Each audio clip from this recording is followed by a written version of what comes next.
sisi lain, pemirsa, beralasan mengikuti KUHP terbaru dan menghindari praduga bersalah, KPK tak lagi menampilkan tersangka kasus korupsi. Sementara menurut pakar hukum pidana, menampilkan tersangka sama sekali tidak melanggar hukum. Membuka awal tahun 2026, KPK melakukan operasi tangkap tangan dugaan suap pemeriksaan pajak di KPP Madia, Jakarta Utara.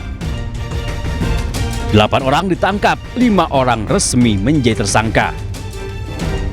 Seperti biasa, KPK langsung menggelar konferensi pers. Namun ada yang tidak biasa, KPK tidak lagi memajang para tersangka. PLT Deputi Penindakan KPK Asep Guntur Rahayu beralasan KPK mulai mengadopsi Undang-Undang Nomor 20 Tahun 2025 Pasal 91 tentang perlindungan terhadap hak asasi manusia. Pasal itu menyebut dalam melakukan penetapan tersangka, penyidik dilarang melakukan perbuatan yang bisa menimbulkan praduga bersalah.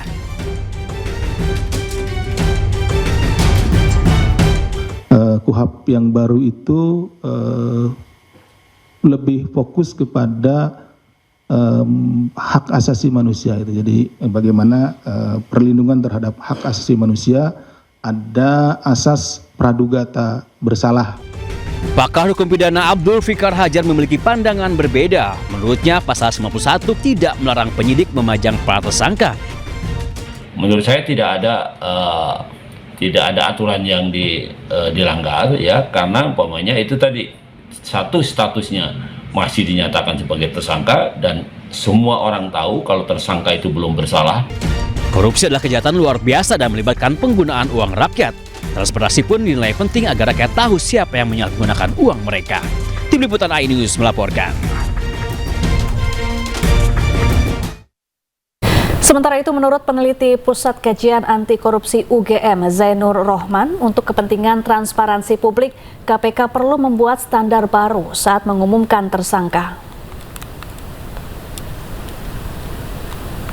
Tampilkan wajah tersangka, maka KPK perlu membuat standar ketika mengumumkan status tersangka seseorang. Tujuannya untuk apa? Untuk transparansi. Transparansi itu tujuannya untuk apa? Untuk menjamin kontrol publik terhadap pelaksanaan tugas dan kewenangan KPK.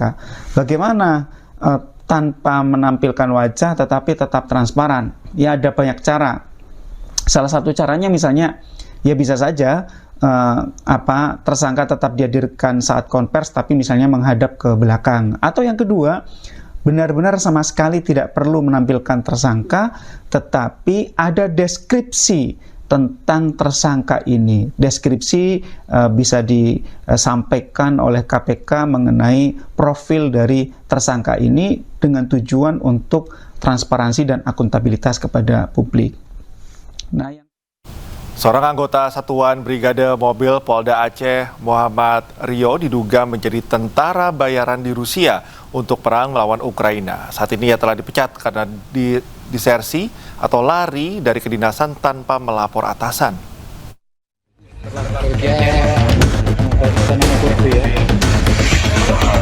Anggota Satuan Brimo Polda Aceh Bribda Muhammad Rio diduga bergabung dengan tentara bayaran Rusia. Informasi tersebut dikonfirmasi Kapolda Aceh Irjen Pol Marzuki Ali Basha.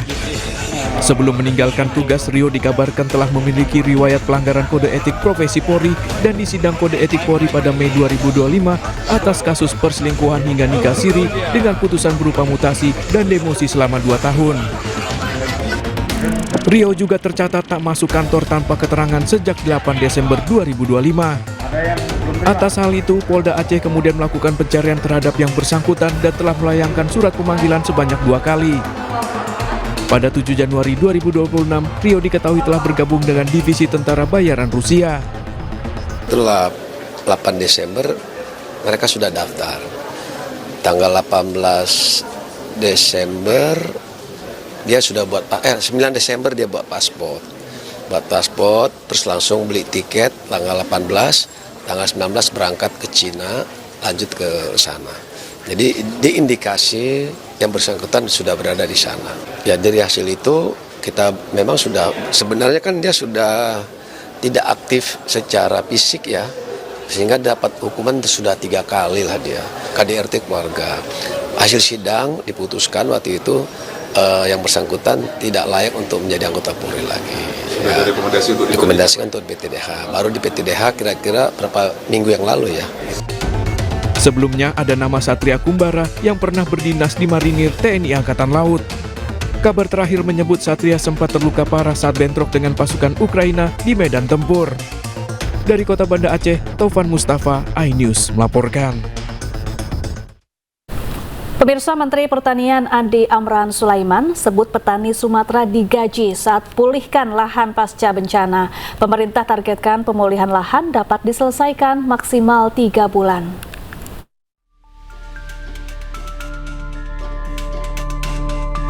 Pemerintah menerapkan pendekatan padat karya sebagai strategi utama rehabilitasi sektor pertanian pasca bencana di Aceh, Sumatera Utara, dan Sumatera Barat. Melalui skema ini, petani dan pemilik lahan tetap memperoleh penghasilan selama proses pemulihan lahan berlangsung. Menteri Pertanian RI Andi Amran Sulaiman menjelaskan sawah yang rusak akan diperbaiki langsung oleh pemiliknya, sementara seluruh biaya rehabilitasi ditanggung pemerintah pusat. Bantuan tersebut meliputi benih gratis, pengolahan lahan, hingga perbaikan jaringan irigasi. Amran juga mengungkap khusus di Aceh terdapat sekitar 10.000 hektar lahan yang direhabilitasi dengan kebutuhan tenaga kerja mencapai 200.000 per hari orang kerja yang dibayar harian. Sementara itu, pemerintah menargetkan pemulihan lahan dengan kategori rusak ringan hingga sedang dapat diselesaikan maksimal 3 bulan.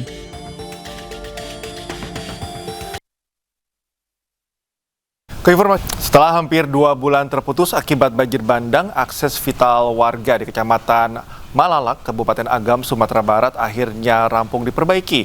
Jembatan Amco yang dibangun FNI itu kini bisa dilewati dan dimanfaatkan masyarakat.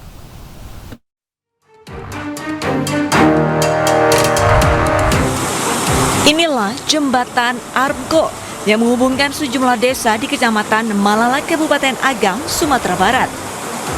Jembatan ini telah selesai diperbaiki oleh personel TNI setelah sebelumnya rusak dan terputus akibat diterjang banjir bandang.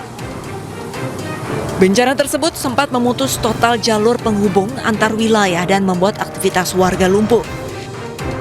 Kehadiran jembatan ini memudahkan mobilitas warga dan anak-anak pun bisa pergi ke sekolah dengan aman. Proses seluruhnya ada 7 jembatan beli juga dalam proses pengerjaan dan akan nyusul lagi 9 jembatan gantung, 8 di Provinsi Sumatera Barat dan 1 di Provinsi Jambi. Mudah-mudahan harapan kita negara hadir untuk rakyat Indonesia yang dilanda bencana ini, semua akses-akses yang terputus akan selesai dalam waktu secepat mungkin ke depan. Peresmian ini dihadiri warga dengan menggelar doa bersama. Kegiatan syukuran juga menjadi tanda pemulihan infrastruktur pedesaan, sekaligus bukti sinergi TNI, pemerintah, dan partisipasi masyarakat.